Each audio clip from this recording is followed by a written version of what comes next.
Hello everybody, welcome back to another video on the channel, and in today's video I have a guide for fire PvP for y'all. Now we're gonna dive deep in depth in terms of the meta, just like the storm video I put out like a couple of weeks ago. Y'all seem to like that and you've been asking a lot for fire. So here I am doing it for y'all. I think something I should incorporate in here is also the training point guide, because I made that into a separate video and I thought it would be smart to just put it all into one. So right now, as it stands, fire is about like number 3, number 4 in the meta at the moment, and you could probably get warlord on it, or at least marshal if you set your mind to it.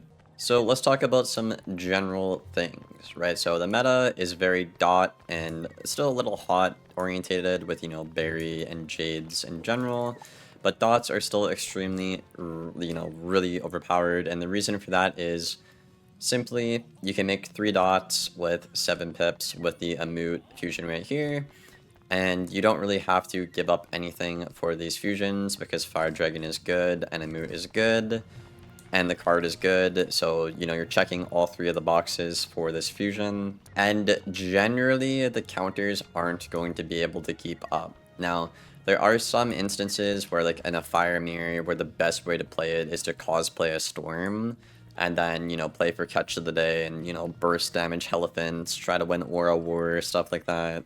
Or sometimes what you'll see a lot of deaths and ices do is run Toilet into a rain of fire and then cosplay as a fire, which can beat fire if you are not careful, right? I want to say most fires in the game are probably going to lose to Twilight Rain of Fire, but if you take like a Warlord Fire and a Warlord Ice or a Death, assuming nobody deck fails, the fire would still technically come out on top by like a turn. Anyways, for the gear setup, this is what the meta setup is. It has been this way for over a year now. I think we're going on like, what, 2 years? Same setup. Nothing has really changed for fire.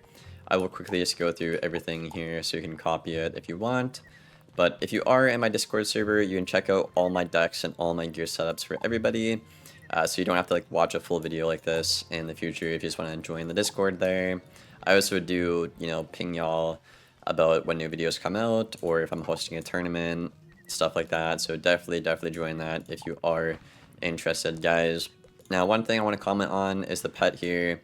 This pet is really good, simply because you get Dark Pact, which is really good since the only way to debuff a fire is to weakness, because you can't shield, because you have dots and Fire King art and the Fire Elf, which is also really freaking good. So knowing that the only way to debuff a fire is essentially the weakness, you can run a Dark Pact pet to counter the weakness and put the opponent in a worse spot where you force them to like impair, and you have control of the game and the tempo at that point. You don't have to have this raid pet, like it's really nice, but I've seen people get like Warlord running like the Frill. The Frill setup is a little bit better with the stats, it's like 1 or 2% better, but you don't get the Dark Pact pet, so like it's not the end of the world. Then we have the Clockwork Courser on, and I'm running the Sage deck right here that you get from Lambent or Taknobu and Mushu and Avalon. You do not need this deck. You could run like a Reaver one or whatever. It's not too big of a deal.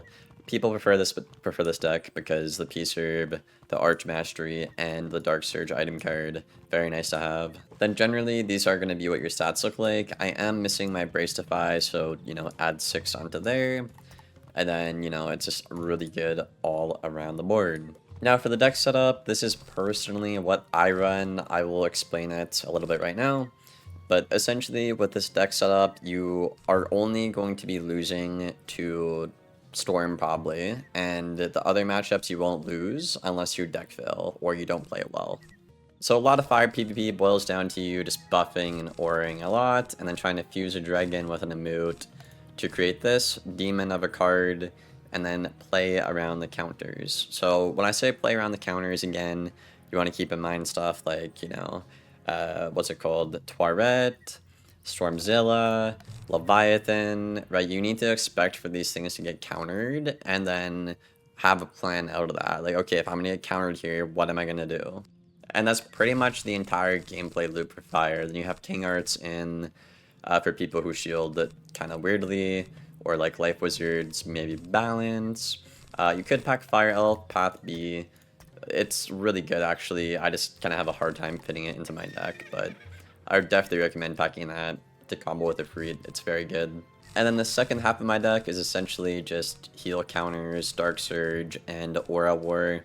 Aura War is extremely important on a fire right now. And real quick, while I'm talking about this, you are going to be wanting to weave into Storm to get the Pierce Jewels, because this is essentially the most powerful dual school in the game right now. Also, something cool is you have Lightning Dragon. You could use a Fire Dragon with a Triton to make a pretty cool card against Life Wizards. And on top of that, obviously you get the 1-pip Trap Aura, which just absolutely demolishes Life Wizards. Then yeah, I mean, I'm packing like a lot of catch for, you know, Balance, you know, Fire Mirrors, Life. I have King Art as well for Jades and Triton threefold. You really need a lot of it because Jading is really out of control right now. If you're not packing multiple copies of the stuff on a fire, you're probably just going to lose. Then my side deck consists of a lot of buffs, a lot of hits, a lot of auras, you know, a couple of empowers, a couple of counters. Generally, you just want to be offense, offense, offense on the fire. You don't want to be on the defense that much. Even in the Storm matchup, like the more you play on the defense, the more you're probably going to get destroyed.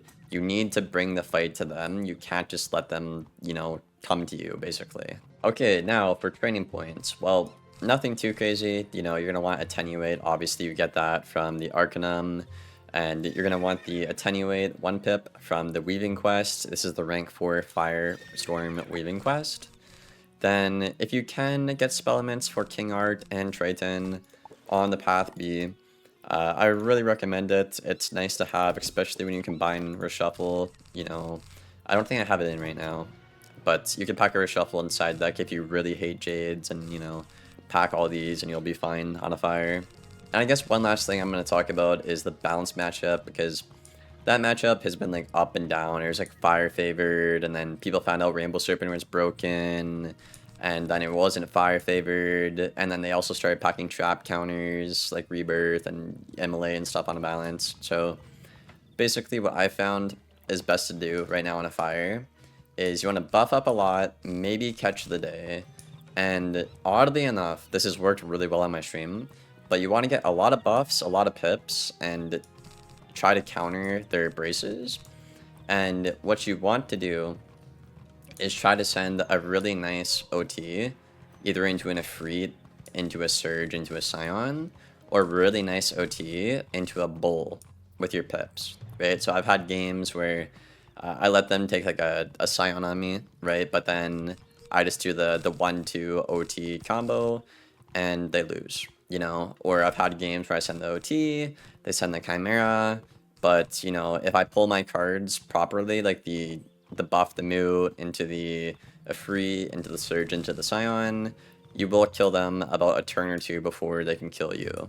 It's honestly kind of fun, I'm not gonna lie, because like you're both kind of on like a ticking time bomb and like the balance and fire matchup. Or sometimes what they'll do is they will gearhead the first tick of the Amute, it's still like a decent bit of value, but then you could still Ifrit 2 of them and reset up the Scion into the Surge, or you could just take the Bull, you know, when they gearhead you as well. I think with this OT strat against balance, I've only lost to 1, and that's when I just didn't crit and I like didn't pull any of my cards. So I think I'm like 6-1 against them on my fire with the OT strat. It's pretty good. You just have to be sure that you're playing around the counters, keeping them in mind, and not deck building. That's all you need to do. And yeah, pretty much with that, fire beats pretty much everything except for Storm. If you're crazy, you could probably He Don't Got It, you know, a Moot into Bull or something in the Storm matchup if you want, really. Either way, you're probably going to lose it, whether you play He Don't Got It or not in the Storm matchup, probably, but I mean, the 6 other schools, you probably are going to beat them most of the time if you play well and you don't deck fill. KI right now is aware how good fire is in the meta, and they are looking to nerf overtimes. Right now, they're kind of between,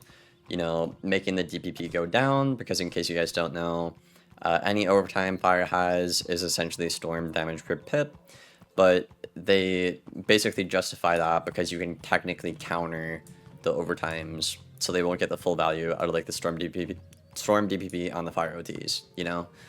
So they're thinking about taking that extra bonus away, or nerfing the cards like Ifrit, you know, Bull, Scion. Personally, I kind of like where OT Fire is right now. You kind of have to play around the counters a little bit. But yeah, I think we pretty much covered everything in the video today, y'all. I will be playing a lot more PvP once the new season resets. I'm just kind of bored and I want the rank to reset so I don't lose any rank, you know?